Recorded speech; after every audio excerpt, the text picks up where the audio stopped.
Four a frequency distribution. Class തന്നിട്ടുണ്ട്, frequency തന്നിട്ടുണ്ട്. Find arithmetic mean, calculate variance. സ്റ്റാറ്റിസ്റ്റിക്സിൽ main ആയിട്ട് അറിഞ്ഞിരിക്കേണ്ടത് അരിത്മെറ്റിക് മീനും വേരിയൻസും കണ്ടുപിടിക്കാൻ. അപ്പൊ നമുക്ക് തന്നിരിക്കുന്നത് ക്ലാസ് 0 to 10, അങ്ങനെ 40 to 50 വരെ അല്ലെ, 10 to 20, 20 to 30, 30 to 40, 40 to 50 വരെ. ഓക്കെ, അതിന്റെ ഫ്രീക്വൻസി തന്നിരിക്കുന്നത് ഫ്രീക്വൻസീസ് 5, 8, 15, 16, 6. അതാണ് frequency. Find arithmetic mean and variance. അത്രയും കണ്ടുപിടിക്കണം. അപ്പൊ അരിത്മെറ്റിക് മീനോ വേരിയൻസോ ആണെങ്കിൽ ആദ്യം XI വാല്യൂ, മിഡ് വാല്യൂസ് എന്ന് പറയും അല്ലെ, മിഡ് വാല്യൂ 0 + 10/2 ചെയ്യണം മിഡ് വാല്യൂ കാണാൻ അല്ലെ, 5 കിട്ടും. അടുത്തതാണെങ്കിൽ 10 + 20/2, 30/2, 15 കിട്ടും. അടുത്തതാകുമ്പോ 25 വരും, അടുത്താകുമ്പോ 35 വരും, 45 കിട്ടും. ഓക്കെ, ഇനി FI × XI. അരിത്മെറ്റിക് മീൻ കാണാനുള്ള ഫോർമുല എന്താ? അരിത്മെറ്റിക് മീൻ എന്ന് പറഞ്ഞാൽ sigma FI XI divided by sigma FI എന്നാണ്. ഓക്കെ, ഇവിടെ ഇങ്ങനെ കാൽക്കുലേറ്റ് ചെയ്യണമെങ്കിൽ കാൽക്കുലേറ്റർ വെച്ച് ചെയ്യാൻ എളുപ്പമാണ്. അതല്ലെങ്കിൽ ഷോർട്ട് കട്ട് മെത്തേഡ് യൂസ് ചെയ്യാം. ഇവിടെ ഷോർട്ട് കട്ട് മെത്തേഡ് യൂസ് ചെയ്യാന്ന് പറഞ്ഞാൽ ഏറ്റവും നടുക്കുള്ള വാല്യൂ നോക്കിയിട്ട് അസ്യൂംഡ് മീൻ എടുക്കാം, ക്യാപിറ്റൽ എന്ന് കൊടുക്കാം, അസ്യൂംഡ് മീൻ. എന്നിട്ട് എന്ത് കാൽക്കുലേറ്റ് ചെയ്യണം? DI വാല്യൂ കാൽക്കുലേറ്റ് ചെയ്യണം. DI എന്ന് പറഞ്ഞാൽ ഓരോ XI വാല്യൂസിൽ നിന്നും അസ്യൂംഡ് മീൻ കുറയ്ക്കുക by class interval by H assumed mean. അപ്പൊ ഇവിടെ നമ്മൾ അസ്യൂംഡ് മീൻ എടുത്ു 25 ആയിട്ട് എടുത്തു. H ക്ലാസ് ഇന്റർവെൽ എല്ലാത്തിന്റെ 10 ആണല്ലോ അല്ലെ, ഈ ക്ലാസ്സുകളുടെ ഇന്റർവെൽ എല്ലാം 10 ആണ്, ബൈ 10 ചെയ്യണം. 5ൽ നിന്ന് 25 കുറച്ചാൽ -20 കിട്ടുക അല്ലെ, -20 ബൈ 10 എന്ന് പറയുമ്പോ -2 വരും. അടുത്ത -1, 0, 1, 2. ഇങ്ങനെ ചെയ്യാൻ എളുപ്പമല്ലേ നോക്കി. ഇനി FI × DI കണ്ടുപിടിക്കാം. FI × DI, FI × XI ചെയ്യണമെങ്കിൽ FI × DI ചെയ്താൽ മതി. 5 × -2 -10, 8 × -1 -8, 15 × 0 0, 16 × 1 16, 6 × 2 12. ഇതിന്റെ ടോട്ടൽ കണ്ടുപിടിക്കണം. പിന്നെ FI DI സ്ക്വയർ കാണണം, DIയുടെ സ്ക്വയർ. FI DI സ്ക്വയർ കാണാൻ FI DI × DI ചെയ്താൽ മതി, അല്ലെങ്കിൽ ഇതിന്റെ സ്ക്വയർ കാണാം. -2ന്റെ സ്ക്വയർ 4, 4 × 5 20. പിന്നെ അടുത്തതോ -1ന്റെ സ്ക്വയർ 1, 1 × 8 8 എന്ന് കിട്ടും. അടുത്തത് 0 തന്നെയാണ് അല്ലെ. പിന്നെ 1² × 16 16 തന്നെ വരും. പിന്നെ 2² 4, 4 × 6 24 കിട്ടും. അതിന്റെ ടോട്ടൽ എടുക്കാം. ഓക്കെ, അപ്പൊ ഇതിന്റെ ടോട്ടൽ ഇവിടെ -18 അല്ലേ കിട്ടുന്നത്, ഇതിന്റെ ടോട്ടൽ ഇവിടെ 28 കിട്ടും. 16 + 12 28, -18 + 28 എന്ന് പറയുമ്പോൾ 10 വരും, 10. ഇനി ഇതിന്റെ ടോട്ടലോ 28 + 40, 28 + 40 68 കിട്ടും അല്ലെ. 24 + 16 40, 40 വരും. 48 + 20 68 കിട്ടും. ഇനി അരിത്മെറ്റിക് മീൻ കാണാനായിട്ട് ഷോർട്ട് കട്ട് മെത്തേഡില് A + sigma FI DI divided by sigma FI × H. Sigma FI എന്ന് പറഞ്ഞാൽ ഈ ഫ്രീക്വൻസിയുടെ ടോട്ടൽ 16, 6, 22, 37, 30 അല്ലെ, 16, 22, 15, 37, 8, 45, 5, 50 50 വരും ടോട്ടൽ. അപ്പൊ equal to A assumed mean 25 ആയിരുന്നു അല്ലെ, പ്ലസ് സിഗ്മ FI DI കിട്ടിയതോ 10 ഡിവൈഡഡ് ബൈ സിഗ്മ FI എന്ന് പറഞ്ഞാൽ 50 × H 10. അപ്പോൾ 10 × 10 100, 100/50 എന്ന് പറയുമ്പോൾ 2 കിട്ടും. അപ്പൊ ഈക്വൽ ടു 25 + 2 27 വരും അരിത്തമെറ്റിക് മീൻ. അരിത്തമെറ്റിക് മീൻ 27 കിട്ടി. ഇനി നമ്മൾ എന്ത് കാൽക്കുലേറ്റ് ചെയ്യണം? വേരിയൻസ് കാൽക്കുലേറ്റ് ചെയ്യണം അല്ലെ? വേരിയൻസ് കാൽക്കുലേറ്റ് ചെയ്യാനുള്ള formula variance equal to h square into short cut method use ചെയ്യുമ്പോഴാണ് കേട്ടോ. h square into sigma fi di square by sigma fi minus sigma fi di by sigma fi all square. അതാണ് variance calculate ചെയ്യാനുള്ള formula. അപ്പോ equal to ഇവിടെ കിട്ടുന്നത് h square എന്ന് പറയുമ്പോൾ 10ന്റെ square 100, sigma fi di square കിട്ടിയതോ 68 അല്ലെ? 68 divided by 50 minus sigma fi di കിട്ടിയത് 10 ആണ്. 10 ബൈ 50 ഓൾ സ്ക്വയർ. അവിടെ അതിന്റെ ഓൾ സ്ക്വയർ എടുക്കണം. ഈക്വൽ ടു അപ്പോ എന്ത് കിട്ടും നോക്കിയേ, 100 ഇൻറ്റു ഇത് 50, ഇത് 50യുടെ സ്ക്വയർ വരും അല്ലെ? അപ്പോ ഇവിടെ രണ്ടിന്റെയും LCM 50 ഇൻറ്റു 50 സ്ക്വയർ LCM കിട്ടി. ഓക്കെ, അപ്പോ 50 കൊണ്ട് 68നെ മൾട്ടിപ്ലൈ ചെയ്യണം. അപ്പോ അവിടെ എത്ര കിട്ടും? 8 ഇൻറ്റു 5 40, 6 ഇൻറ്റു 5 30, 34, 3400 വരും. മൈനസ് 100 അല്ലെ? 10ന്റെ സ്ക്വയർ എടുക്കണ്ടേ? 50യും 100ഉം ക്യാൻസൽ ചെയ്യുമ്പോൾ ഇവിടെ ഒരു 2 വരും. 50യും 100ഉം ക്യാൻസൽ ചെയ്യുമ്പോൾ 2 കിട്ടി. That is equal to 2 into 3400ൽ നിന്നും 100 സബ്ട്രാക്ട് ചെയ്യാം. 3300 ബൈ 50. അപ്പൊ ഇതിനകത്ത് ഒരു 0 ക്യാൻസൽ ചെയ്യാം. 335 കൊണ്ട് ഡിവൈഡ് ചെയ്യാം. ദാറ്റ് ഈസ് 2 ഇൻറ്റു അല്ലെ 6 ഇൻറ്റു 6 ടൈംസ് 6 5 ആർ 30 വരും.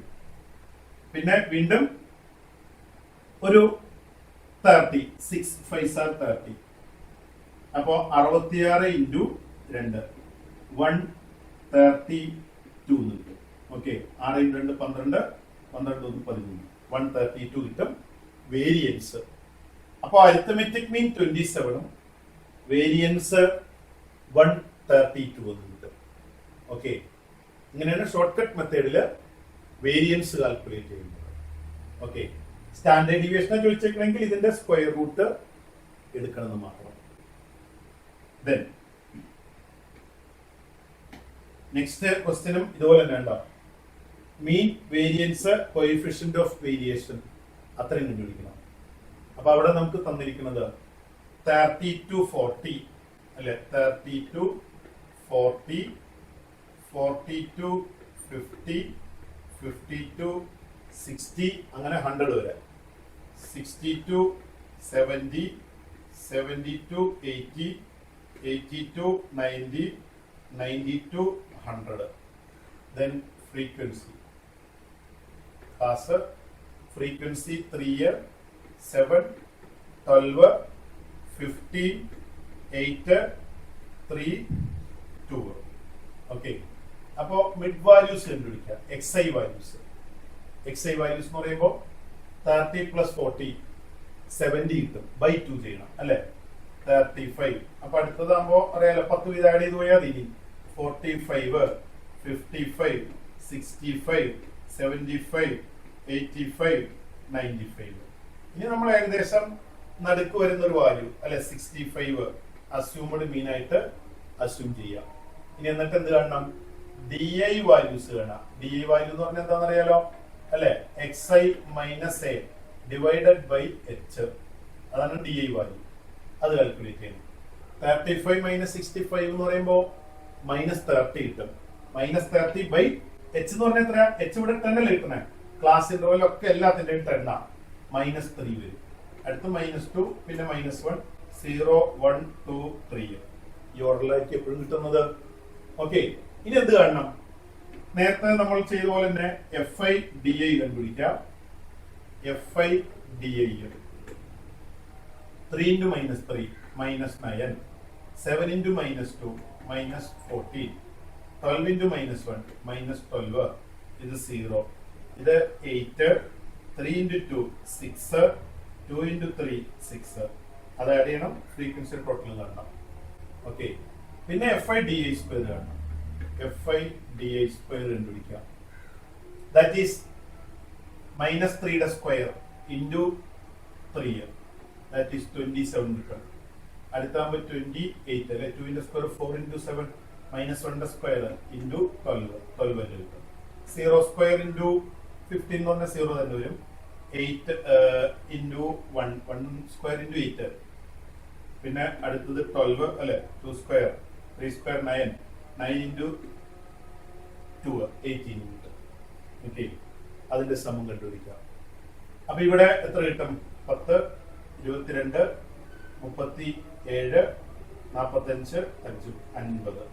Frequency total 50. Here total of 3 plus 2, 5 plus 1, 6. 6 minus 6, 0. This total 0. Okay. This total this total. Sigma Fi di. Okay. 6, 12, minus 12. Then 8 minus 15. Okay. This add minus 9, minus 14, minus 23, minus 25, minus 35. Then here add 12 plus 8, 20, minus 15. This add 8, 15, 15, 2, 17, 17, 8, 25, 2, 27, 27, 8, 35, 3, 4, 5, 6, 6, 4, 10, 105. 8, 7, 15, 2, 17, 17, 8, 25, 25, 2, 27, 8, 35, 5, 3, 4, 5, 6, 6, 4, 10, 105. Ini arithmetic mean x bar equal to x bar equal to sigma Fi di a plus a 65 plus sigma Fi di minus 15 into class interval h 10 divided by frequency 50. This is cancel here. This is cancel 3 എന്ന് കിട്ടും. അപ്പോൾ 65 minus 3 62 കിട്ടും arithmetic mean. ഇനി variance calculate ചെയ്യണം അല്ലെ? Variance calculate ചെയ്യുമ്പോൾ variance sigma square എന്നാണ് നമ്മൾ എടുക്കണേ. ഈ sigma square H square into 100 into sigma Fi di square 105 divided by 50 minus sigma Fi di minus 15 by 50 all square equal to 100 into രണ്ടിന്റെ നമുക്ക് രണ്ടിന്റെ LCM 50 സ്ക്വയർ കിട്ടും അല്ലെ? 50 into 50, 50 square. Then numerator ഇതിനൊരു 50 കൊണ്ട് മൾട്ടിപ്ലൈ ചെയ്യണം അല്ലെ? 105നെ ഒരു 50 കൊണ്ട് മൾട്ടിപ്ലൈ ചെയ്യാം. അപ്പോ 5, 25, 2, 5 5250 മൈനസ് 50 സ്ക്വയർ 225 വരും. അപ്പൊ ഇതിനകത്ത് 100ഉം 50യും ഡിവൈഡ് ചെയ്യുമ്പോൾ 2 കിട്ടും. ദാറ്റ് ഈസ് 2 ഇൻറ്റു ഇവിടെ സബ്ട്രാക്ട് ചെയ്യുമ്പോൾ 5, 2, 5 പൂജ്യത്തിൽ നിന്ന് 225 സബ്ട്രാക്ട് ചെയ്താൽ 5025 കിട്ടും ഡിവൈഡഡ് ബൈ 50. ഓക്കെ, എന്നിട്ട് എന്ത് ചെയ്യുക? 5025 into 2 5025 into 2 എന്ന് പറയുമ്പോൾ 10,050 കിട്ടും അല്ലെ, 10,050 കിട്ടും. അതിനെ 50 കൊണ്ട് ഡിവൈഡ് ചെയ്യണം. ഇതിനകത്ത് ഒരു 0 ക്യാൻസൽ ചെയ്യാം. പിന്നെ 1005 1005നെ 5 കൊണ്ട് ഡിവൈഡ് ചെയ്യുമ്പോൾ 2 ടൈംസ് 10 അല്ലെ, 0 ഇല്ല, പിന്നെ 5 1 ടൈം 2 നോട്ട് 1 കിട്ടും. വേരിയൻസ് കിട്ടി. ഇനി കോയിഫിഷ്യന്റ് ഓഫ് വേരിയേഷൻ ആണ്. കോയിഫിഷ്യന്റ് ഓഫ് വേരിയേഷൻ എന്ന് പറഞ്ഞാൽ standard deviation by arithmetic mean into 100 ആണ്. സ്റ്റാൻഡേർഡ് ഡീവിയേഷൻ എന്ന് പറയുമ്പോൾ റൂട്ട് 201 ആണ്. സ്ക്വയർ റൂട്ട് കാൽക്കുലേറ്റർ വെച്ച് ചെയ്യണം. ബൈ അരിത്തമെറ്റിക് മീൻ എന്ന് പറയുന്നത് 62 ആണ്. ബൈ 62 ഇൻറ്റു 100 ഇത് കാൽക്കുലേറ്റ് ചെയ്തിരിക്കണം. ഓക്കെ, അതാണ് കോയിഫിഷ്യന്റ് ഓഫ് വേരിയേഷൻ കിട്ടുന്നത്. അപ്പൊ അങ്ങനെയാണ് arithmetic mean, variance, standard deviation എന്ന് പറയുമ്പോൾ വേരിയൻസിന്റെ സ്ക്വയർ റൂട്ട് എടുത്താൽ മതി. ഓക്കെ, കോയിഫിഷ്യന്റ് ഓഫ് വേരിയേഷനും കാൽക്കുലേറ്റ് ചെയ്യുന്നത്. ദെൻ നെക്സ്റ്റ് ക്വസ്റ്റ്യനിലും find the mean and variance of the following distribution table. അപ്പൊ ഇത് നിങ്ങളൊന്ന് തന്നെ ചെയ്ത് നോക്കാൻ വേണം. ഓക്കെ, ഇത് തന്നെ ചെയ്ത് നോക്കിക്കൊള്ളാം. അരിത്തമെറ്റിക് മീനും വേരിയൻസും ഇപ്പൊ നമ്മൾ ചെയ്ത സെയിം മെത്തേഡ് തന്നെ. Okay, then next chapter probability. Probability എന്ന് പറഞ്ഞ ചാപ്റ്റർ ഫസ്റ്റ് ഇയറിലൊക്കെ നമുക്ക് എളുപ്പമാണ്, നമുക്കറിയാം അത്. അതിനകത്തും സാധാരണ എക്സാമിന് ചോദിക്കാറുള്ളതും ഈ ടൈപ്പ് ക്വസ്റ്റ്യൻസുകളാണ്. ഒന്ന്, 3 coins are tossed 1. Write the sample space of the experiment. 3 coin toss ചെയ്താൽ അതിന്റെ സാമ്പിൾ സ്പേസ് കിട്ടുന്നത് അല്ലെ, ആദ്യത്തത് മൂന്നും ഹെഡ് ആവാം. 3 പ്രാവശ്യം ടോസ് ചെയ്യുമ്പോൾ 3 ഹെഡ് കിട്ടാം. അല്ലെങ്കിൽ ആദ്യത്തെ 2 ഹെഡ് പിന്നെ ടെയിൽ വരാം. അല്ലെങ്കിൽ ആദ്യം ഹെഡ് പിന്നെ ടെയില് പിന്നെ ഹെഡ് വരാം. അല്ലെങ്കിൽ ആദ്യം ടെയില് പിന്നെ 2 ഹെഡ് വരാം. അതല്ലെങ്കിൽ ആദ്യം ഹെഡ് പിന്നെ 2 ടെയിൽ ആവാം. അതല്ലെങ്കിൽ ആദ്യം ടെയില് പിന്നെ ഹെഡ് പിന്നെ ടെയിൽ വരാം. അതല്ലെങ്കിൽ ആദ്യം 2 ടെയില് പിന്നെ ഹെഡ് വരാം. അതല്ലെങ്കിൽ 3 ടെയിൽ വരാം. 8 ഔട്ട്കം കിട്ടും അല്ലെ. ജനറൽ ആയിട്ട് പറഞ്ഞാൽ ഒരു കോയിൻ n ടൈംസ് ടോസ് ചെയ്താൽ 2n പോയിന്റ് ആണ് number of points in sample space. Sample സ്പേസിലുള്ള ടോട്ടൽ നമ്പർ ഓഫ് ഔട്ട്കം എന്ന് പറയുന്നത്. അപ്പൊ 3 പ്രാവശ്യം ടോസ് ചെയ്യുമ്പോൾ 2 ക്യൂബ് 8 ഔട്ട്കം കിട്ടും. ഓക്കെ, ദെൻ നെക്സ്റ്റ് ക്വസ്റ്റ്യൻ തന്നേക്കണം. Okay, 1 card is drawn from a well shuffled pack of 52 cards if each outcome is equally likely. എന്ന് പറഞ്ഞാൽ നമ്മൾ ഏത് കാർഡ് എടുക്കാനുള്ള പ്രോബബിലിറ്റിയും ഈക്വൽ ആണ് എന്ന് തന്നേക്കണേ. ഏത് കാർഡ് എടുക്കാനും ഉള്ള പ്രോബബിലിറ്റി സെയിം ആണ്. 52 കാർഡിൽ ഏത് കാർഡ് എടുക്കാനുള്ള പ്രോബബിലിറ്റിയും സെയിം ആണ്. അതാണ് ഈക്വലി ലൈക്ലി എന്ന് പറഞ്ഞേക്കുന്നത്. Okay, calculate the probability that the card will be diamond. അപ്പോ ഡയമണ്ട് ആവാനുള്ള പ്രോബബിലിറ്റി, ഡയമണ്ട് കാർഡ് എത്ര കാർഡ് ഉണ്ടെന്ന് നമുക്കറിയാം. Diamond card total 13 diamond card ഉണ്ട്. 52 കാർഡ് ഉള്ളതിൽ ഡയമണ്ട് കാർഡ് 13 എണ്ണം ഉണ്ട്. അപ്പൊ അതില് 1 കാർഡ് ഈസ് ഡ്രോൺ, ഒരു കാർഡ് എടുക്കുന്നത്.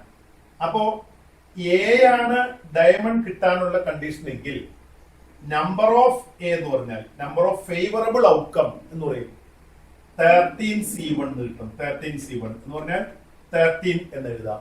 പിന്നെയോ number of points in sample space, total number of outcome. Total number of outcome എന്ന് പറഞ്ഞാൽ ആകെ 52 കാർഡ് ഉണ്ട്, അതിൽ നിന്ന് ഒരു കാർഡ് എടുക്കണം. 52C1 എന്ന് പറഞ്ഞാൽ 52 എന്ന് കിട്ടും. ദെൻ പ്രോബബിലിറ്റി ഓഫ് എ എന്ന് പറഞ്ഞാൽ number of A, number of favourable outcome by total number of outcome, അതായത് number of sample space. That is 13/52. 13 കൊണ്ട് ഡിവൈഡ് ചെയ്യാം, 1/4 കിട്ടും. ഓക്കെ, 1/4 ആണ് ഇതിന്റെ പ്രോബബിലിറ്റി കിട്ടുന്നത്. ദെൻ നെക്സ്റ്റ് ക്വസ്റ്റ്യൻ തന്നേക്കുന്നത് എന്താന്ന് നോക്കി.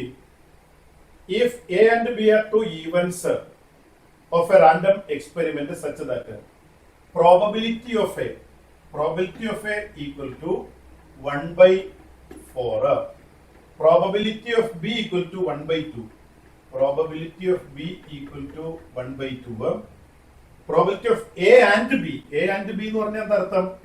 എ ഇന്റർസെക്ഷൻ ബിക്കാണ് എ ആൻഡ് ബി എന്ന് പറയുന്നത്. എ ഓർ ബി എന്ന് പറഞ്ഞാൽ എ യൂണിയൻ ബി ആ. ഓക്കെ, എ ആൻഡ് ബി എന്ന് പറയുമ്പോ A and B, A intersection B 1/8. ഇനി എന്ത് കാണാനാ പറഞ്ഞേക്കണേ? ഫൈൻഡ്. ഒരെണ്ണം പറഞ്ഞേക്കുന്നത് എ ഓർ ബി കാണാൻ.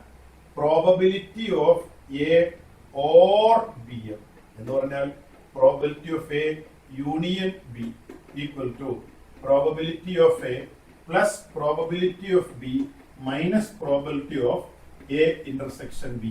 പ്രോബബിലിറ്റി ഓഫ് എ എന്ന് പറയുന്നത് 1/4, ബി എന്ന് പറയുന്നത് 1/2 മൈനസ് 1/8. അപ്പൊ എല്ലാത്തിന്റെ എൽ സി എത്ര കിട്ടുക? 8 കിട്ടും അല്ലെ? അപ്പൊ ന്യൂമറേറ്ററിൽ എന്ത് എഴുതാം? ഇവിടെ 8 ആവണമെങ്കിൽ 2 കൊണ്ട് മൾട്ടിപ്ലൈ ചെയ്യണം, ന്യൂമറേറ്ററിനെ 2 കൊണ്ട് മൾട്ടിപ്ലൈ ചെയ്യാം. പ്ലസ് ഇവിടെ 8 ആവണമെങ്കിൽ 4 കൊണ്ട് മൾട്ടിപ്ലൈ ചെയ്യണം, ന്യൂമറേറ്ററിനെ 4 കൊണ്ട് മൾട്ടിപ്ലൈ ചെയ്യാം. മൈനസ് ഇവിടെ ഓൾറെഡി 8 ഉണ്ടല്ലോ, ന്യൂമറേറ്റർ അങ്ങനെ തന്നെ എഴുതിയാൽ മതി. അപ്പോ 4 + 2 6, 6 - 1 5, 5/8 കിട്ടും പ്രോബബിലിറ്റി. 5/8 ആണ് probability of A union B കിട്ടുന്നത്. ഇനി അടുത്ത് നോക്കിയേ, probability of not A and not B എന്ന് പറഞ്ഞാൽ എന്താ അർത്ഥം? Probability of not A and not B എന്ന് പറയുമ്പോൾ probability of A complement intersection B complement. Not ചെയ്യുന്നത് എ കോംപ്ലിമെന്റ്, ആൻഡ് എന്ന് പറയുമ്പോൾ ഇന്റർസെക്ഷൻ, നോട്ട് ബി എന്ന് പറയുമ്പോൾ B complement. A complement intersection B complement നമ്മൾ ഡിമോർഗൻസ് ലോ പഠിച്ചിട്ടുണ്ട് അല്ലെ? ഡിമോർഗൻസ് ലോയില് A complement intersection B complement എന്ന് പറഞ്ഞാൽ A union B whole complement ആണ്. A union B whole complement എന്ന് പറഞ്ഞാൽ എന്ത് കിട്ടും? 1 minus probability of A union B എന്ന് വരും. അതായത് 1 minus A union B already ചെയ്തുല്ലോ, 5/8 കിട്ടി. 1 മൈനസ് 5/8 ദാറ്റ് ഈസ് 3/8 എന്ന് കിട്ടും. Probability of not A and not B. Okay, then next question. In a class of 60 students, 30 opted for NCC, 32 opted for NSS, and 24 opted both NCC and NSS. അങ്ങനെയാണെങ്കിൽ if one student is selected at random, find the probability that the student opted for NCC or NSS. അപ്പൊ നമുക്ക് കണ്ടുപിടിക്കേണ്ടത് എന്താ? Probability of NCC or NSS. NCC union NSS ആണ് കാണേണ്ടത് അല്ലെ? അപ്പൊ probability of NSS എന്ന് പറഞ്ഞാൽ ഈക്വൽ ടു ആകെ 60 സ്റ്റുഡന്റ് ഉള്ളതിൽ 30 student opted four NCC, 32 opted four NSS. അപ്പൊ NSSന്റെ പ്രോബബിലിറ്റി എത്രയാ? 32/60 എന്ന് കിട്ടും. പ്രോബബിലിറ്റി ഓഫ് NCC സ്റ്റുഡന്റിനെ സെലക്ട് ചെയ്യാനുള്ള പ്രോബിലിറ്റി, NCC സ്റ്റുഡന്റില് ആകെ 60 എണ്ണം ഉള്ളതിൽ 30 പേരാണ് NCCക്ക് ഓപ്റ്റ് ചെയ്തിരിക്കുന്നത്.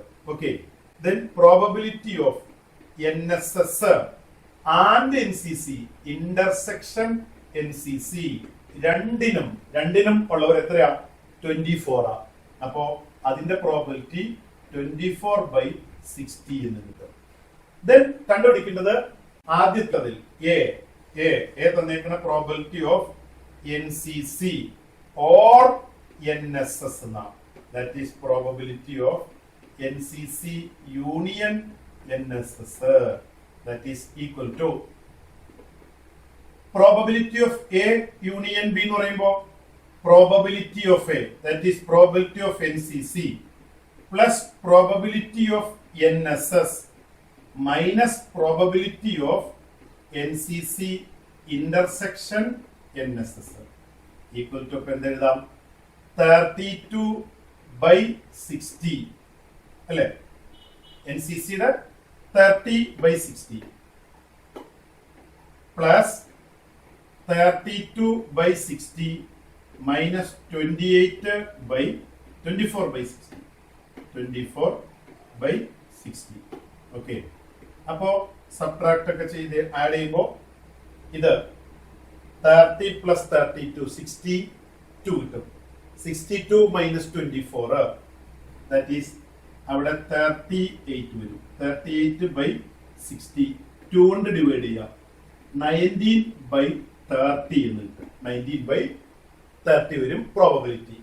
ഇനി അടുത്ത് വെച്ചേക്കുന്നത് എന്താന്ന് നോക്കിയേ. The probability that the student has opted for exactly one of NCC or NSS. കൃത്യം ഒരെണ്ണത്തിന് മാത്രം. Exactly one of NCC or NSS.